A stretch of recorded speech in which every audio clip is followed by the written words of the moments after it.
Hey everyone, we're here in office for the very first time with Tori from DC Sports 87, one of the, if not the largest consignment company on eBay. If you haven't purchased a card, a sports card, a non-sports card from DC Sports 87 on eBay, you have definitely seen their auctions.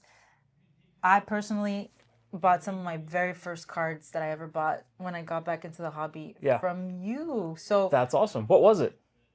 just a bunch of base. So Okay. like Okay. base Luka Doncic. You know that Yeah, yeah, era? That's when I yeah, got for in. sure. Base Michael Porter Jr.'s, base John Morant's. I think I got also like a Kevin Garnett rookie. Like when I was really Right. buying those auctions, that was the majority of you guys doing all Yeah. that. Yeah, it's So funny when we talk to people like the national it shows because I think a lot of the consigners in the past, it's all high end, right? They want to act like an auction house and the big exciting cards, but we've always been $2, $5, we'll sell it, $500, we'll sell it, 50,000, we're fine. So we go to the shows, you get the kid walking up who bought something with his allowance money, same as dad bought a big card. So it's good to be able to relate to everybody a little bit. So it's cool. definitely, that's Yeah. a really great point, and that's what I mean. Like when we got back in, you were such a juggernaut on eBay to us. Even I Yeah. was telling a story that was funny to the live stream. I remember we walked up to your booth in Atlantic City, and my husband was like, "Oh, so you're the one that steals all my money?" And the person on your booth was like, "I don't know who you're talking about." Yeah. Like we were like Right. realizing like this is a large corporation. Like you Yeah. consign a lot of cards and you have a pretty big team. But before we get to that, what was the inspiration behind DC Sports? Yeah, so it actually, my brother-in-law and I started it. So Zach Cannon, we started together, and it was breaking back then. So he had just gotten out of the Coast Guard and was looking for something to do, wanted to start his own business. He started breaking. We started breaking really quickly. Everybody was just wanting their money back, right? Everybody wants things to be liquid. They want the cash. We said, okay, we'll list your cards for you. So we would break until late at night, then take an hour to list everybody's cards real fast. And everybody got so excited about it that we realized like we can grow a lot faster just doing this. So we got to the point we sold off all the allocations and went full in on consignment. And so it's been years and years of that and just grown and grown and grown and grown to the point where now we have like 15,000 customers consigning with us.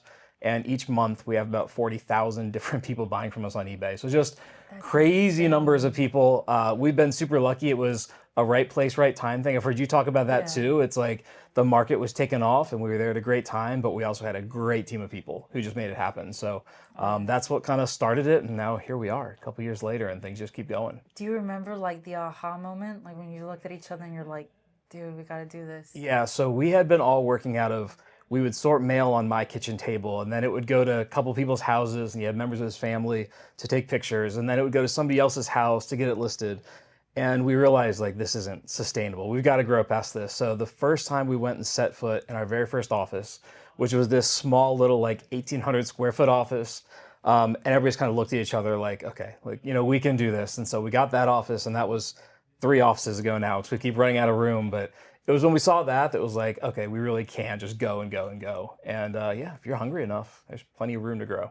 Very So cool. Do you yeah. ever regret letting go of No, breaking? no, I do not. It was fun. Breaking was fun, but doing both became too much. I mean, Absolutely. you guys Yeah. know, like just the logistics of keeping up with breaks and what you pull to grade for somebody or pull to consign for somebody and just keeping up with sorting and shipping, like it's overwhelming sometimes. And you guys do more volume than we were ever doing at the time. So I know you can relate. So for us, just being able to pick one thing and get really good at it made way more sense. It was cool to see new products, but we get to see them now every day. They just come in True. to go on eBay. So yeah, it's exciting. You're right in that, and this is what inspired this partnership is that we have so many people who join our breaks, and we wanted to help provide them a Yeah, source to like essentially make it more convenient for them to sell their cards online if they're already going to do it themselves. I think sometimes, and I experience this a lot too, I have this like false perception of time where I'm like, yeah, I'm gonna get home, and right when I put the kids to bed, I'm gonna organize all my cards, and I'm gonna take pictures, and I'm gonna post them all on eBay, and I'm gonna do yep, this every night, and I'm gonna have this big eBay store, and it's gonna be so right. cool. But then life happens day after day, Yeah, and then you have a stack of cards that you've never sold, and you kind of maybe already lost out on some money right. right? For waiting Yeah. too long. I'm sure a lot of So people out there can relate to that where they say, I'm going to sell it, I'm going to do it, I'm going to get my money back. And usually those are the same people who get a message from a month later saying, my wife told me if I don't get the 2,000 cards off the dining room table, I'm in trouble. And so we tell people, like, if you've got a PC card you're after, something you want to collect it. We want people to enjoy the hobby however they want to. But if you're not keeping the card, there's no reason not to sell it. Like yeah, none of us have unlimited budgets, unfortunately, in this hobby. So especially with breakers, that's what we yeah, love working with you and the other breakers we work with is we get the cards direct from you guys, or like this, even better. They're going up the day the product came out. Like that's really exciting for people. So I'm excited to see what these cards do. But for anybody who's selling, you said it, Bowman Chrome's the perfect example. Like yeah. the season's ending, the product just came out. There's the ceiling on these guys is to the moon, but they're 17 years old. And holding them for a Yes. year could take a $100 card to a $1 card. Like, take your money, put it into something you love, and yeah, don't miss out. It just makes too much sense. Definitely. And just give me your take on just the aspect of breaking. I think something that gets lost for a lot of people, especially on the outside looking in that don't really know or have joined a break before, it's just how fun it is to be Oh yeah, part of the yeah, community. Like me personally, I spend a lot of money on breaks, but because I like either the breaker, I like the room, I like to support, but I also like to chase my favorite players because I want to chase a huge card and yep, I know how hard it is to go after those big cards because I know other collectors who are going to be essentially racing me to those cards themselves. So I know a couple, like, let's say, Leia collectors who I right, know will outbid me for the yeah, super. And I know I don't have personally enough time to be on auctions and win those things. So I feel like I lose out on big cards. But if I can spend some money and possibly pull one myself and support a breaker that I enjoy or support a community I enjoy, yep, I think that's part of the fun for me. And being able to then, sell what I do get and don't necessarily want is just to me one yeah, of the coolest things about this hobby is that you can actually make money back on yeah, entertainment. yeah, Like, when's the right, last time you made money back by going to watch a movie? yeah, right. And you'll hear people talk about breaking like it's gambling, and I just don't understand it. Are you taking a risk? Sure. But it's like with the price of wax these days, you can spend $300-400 to get one box for yourself, or I can spend $50 on a team I love, something I'll actually collect. That's one big reason. Two, the community is a blast. Like Kevin was just in there trolling on Adley Rutschman. I'm a huge Orioles fan. Got under my skin a little bit, so then I have to take a shot back at him. But that back and forth is a lot of fun. Yeah. And I think as you build relationships with breakers, they know who you collect. They know what you're after. They know who's got different senses of humor. And so you hop into Fanatics Live or eBay Live on a live stream, and like it's just fun. So it's much more fun than, look, I love opening cards myself. But Same. if I go to my LCS and I grab a box, take it home, I have fun. But like I do that with my son now because he's kind of gotten into cards, so that makes it cool. But it is way more fun. You get a room of 50 people who all love the same thing, all talking about it, and they're there for that product, for that breaker. So you've got enough in common that just the community builds itself. But agree with everything you said. Makes a lot of sense. Definitely. So I'm glad that we got to do that and also how you help facilitate that really important aspect of all that for people is just helping them sell their cards online that they may not have time to sell themselves. Yeah, It's yeah. it's true. Like it's something that we do for fun, joining breaks, but trying to make the time for that when you're working and you have kids is a lot. Yeah, yeah, it is. It is. And the best thing for us is like the better a service we offer people to help whoever's out there that wants to sell cars do it easier. We do better and it's good for them. This is not like we're taking something from somebody or trying to say, you can't sell your cards, you have to let us do it. Like for one, you're probably going to get more money if we sell them. And we're at this point, we're listing 65, 70,000 auctions a week. Like our volume is just crazy. We have a team of 40 people doing it. For us, listing an extra couple thousand cards isn't a big deal. But if you're trying to fit in work and kids and family and your hobbies, whatever else you have, with shipping even 8 bubble mailers out, like that's a lot for some people. Oh And yeah. so it's really cool to be able to say, put them in a box, ship them here, forget it, you get your money in a week. It's great. So it's fun to be a part of it. We've gotten to meet a lot of super cool people in the hobby along the way. Now logistics. We want to know how it works behind the scenes. We're Yeah. gonna show you a little bit of that tomorrow when we're doing Disney Chrome release day, and the hits are gonna be rolling into to consign same day as we hit them for breaks on Fanatics Live and eBay. But at the warehouse, walk us Yeah. through the process. How does it all work? Yeah, so we've got, like I said, we've got about 40 people, so a big team. We get a ton of mail every day, as you can imagine, card after card after card of mail. So First step for us is sorting. So everybody's processing the mail, which means get it logged, added to people's accounts so they get a notification and know we got it. We separate everything we have by the service level. So people praying for premium for it to go up the next day goes in one place. Our express goes another place. Our bulk standard another. And then we separate by the way we image the cards. So that's really what kind of speeds things up for us. So your standard size cards that you can just run top loaders through a scanner, we do in bulk is one way, and our slabs and lots are another. From there, we get images. We use Haystack. They were working with us here today. They've been a great partner for us. So they've got imaging software that both gets really clear images, but also identifies the card. So it gives us a title right off the bat.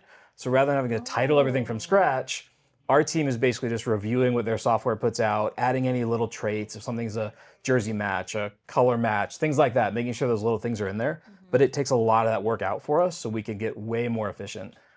We've doubled since we started working with them. So where we were doing 6,000, 7,000 auctions a day before, that's now 12, 13, 14, 15,000 a day. So it's really helped it take off. And then from there, everything we've built is really in-house tech that we all had our own developers build, which is how we get our listing done. And then from there on the back end, our team walks around with tablets and it basically takes them to the exact spot in our inventory, gives them a high-res picture of the card they need to pull.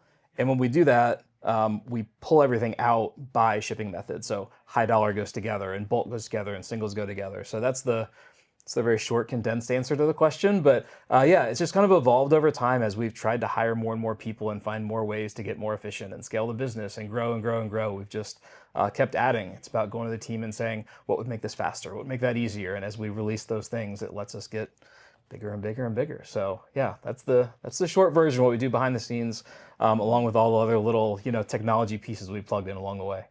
I love that you say that because I feel like we've been doing that a lot lately this past year, is that asking questions. Yeah. Okay, so this problem arose. How do we create a system, or how can we better be more efficient, or buy something or hire someone to help us make us more efficient, make it faster, make sure we don't make the same mistakes.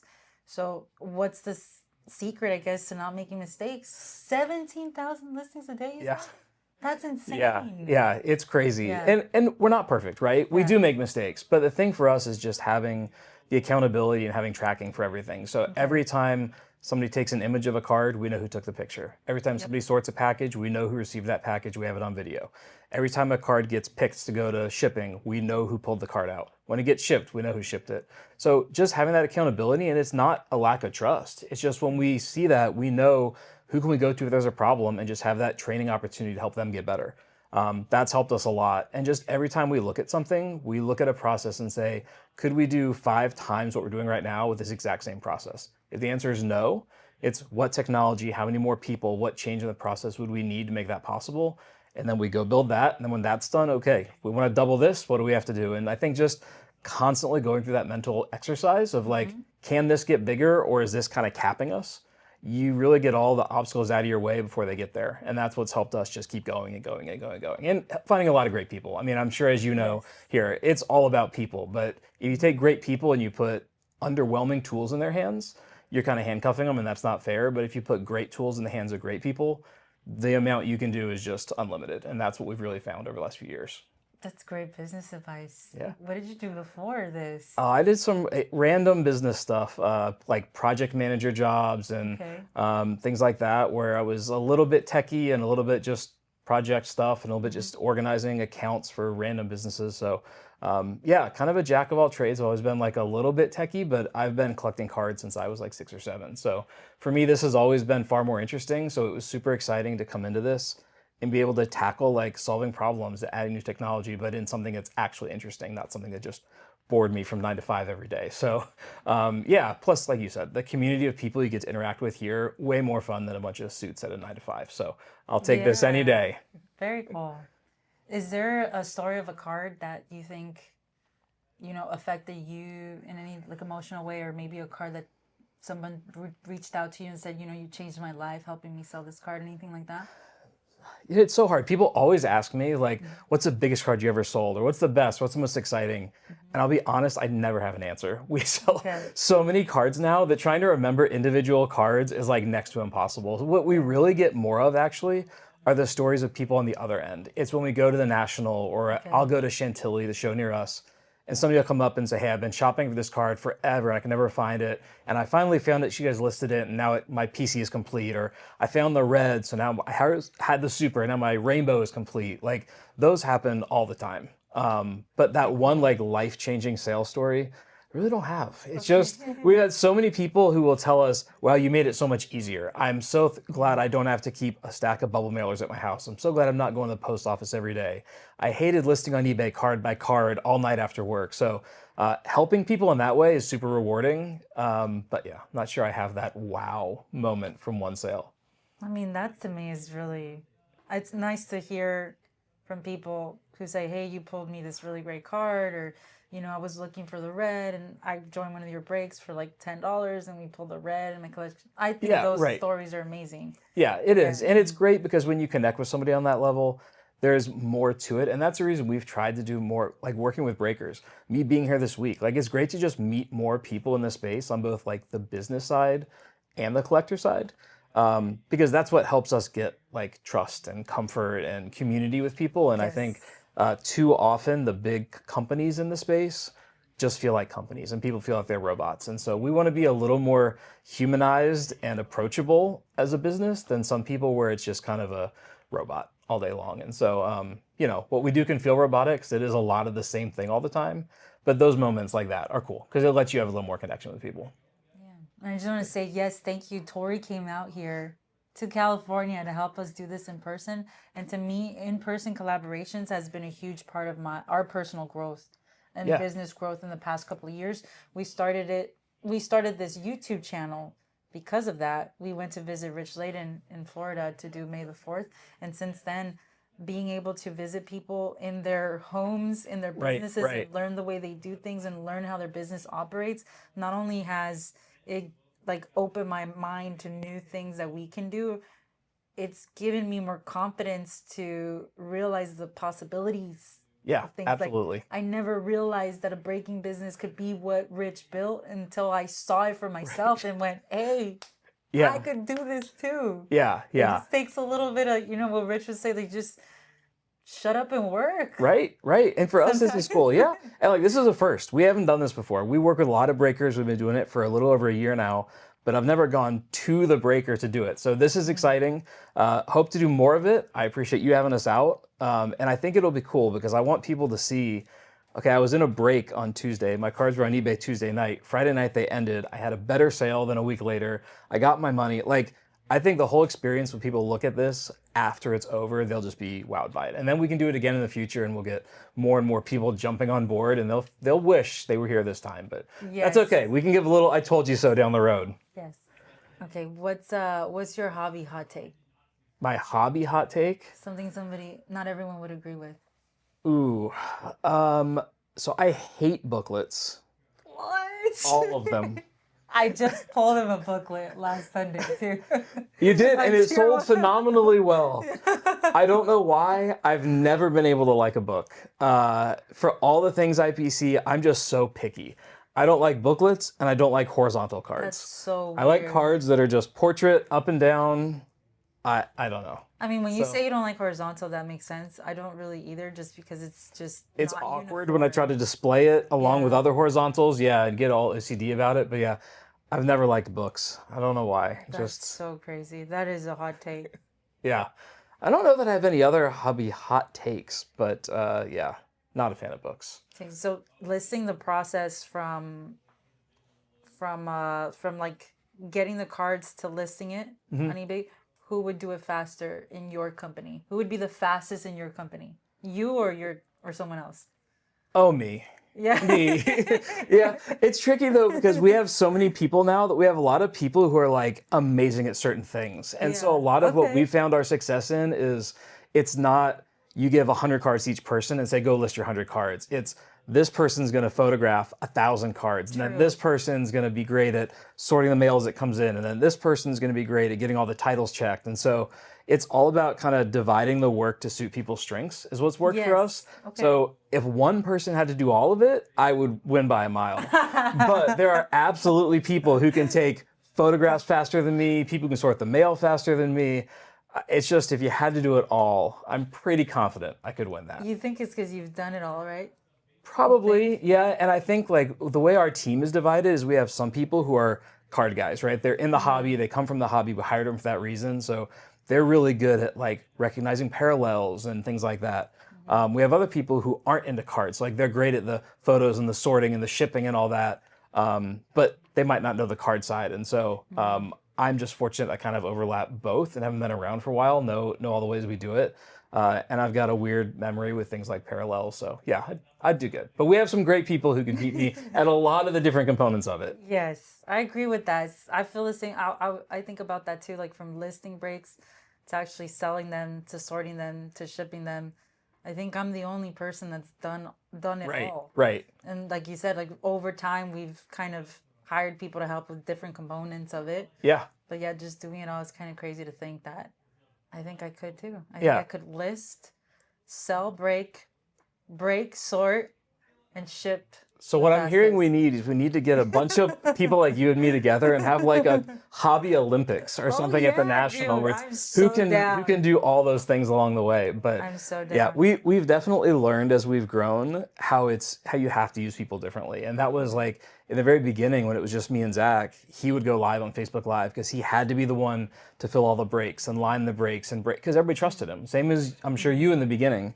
And then we kind of realized, okay, to grow, it can't all be about one guy's personal text messages and Facebook messages. So that was when we started like a website and we started a team and then we had no face to the business. It was just, we were kind of DC Sports and that's all we were. And I think now with the way the hobby is, like everybody wants content and they want to see faces and they want to hear from us and interact with us. And so that's why in the last year it's been like me going and doing podcasts and trying to work with people like you. And so it's kind of the big cycle of our business has been going from one guy to nobody to now trying to get ourselves back out there. But yeah, Hobby Olympics, we should do it. That'd be awesome. If you didn't have to run DC Sports, it's just like sold, you're good. Yep. What would you be doing? Finding another company in the hobby and working there. Really? Yeah, None of I'm traveling Oh around. no, no, no. My wife will tell you I'm a terrible workaholic. Okay. I am like addicted to the process of us growing and building new things and doing new things. So, if we sold the business one day, I would just go find somewhere else in the hobby to work with people I loved because the hobby is so much fun.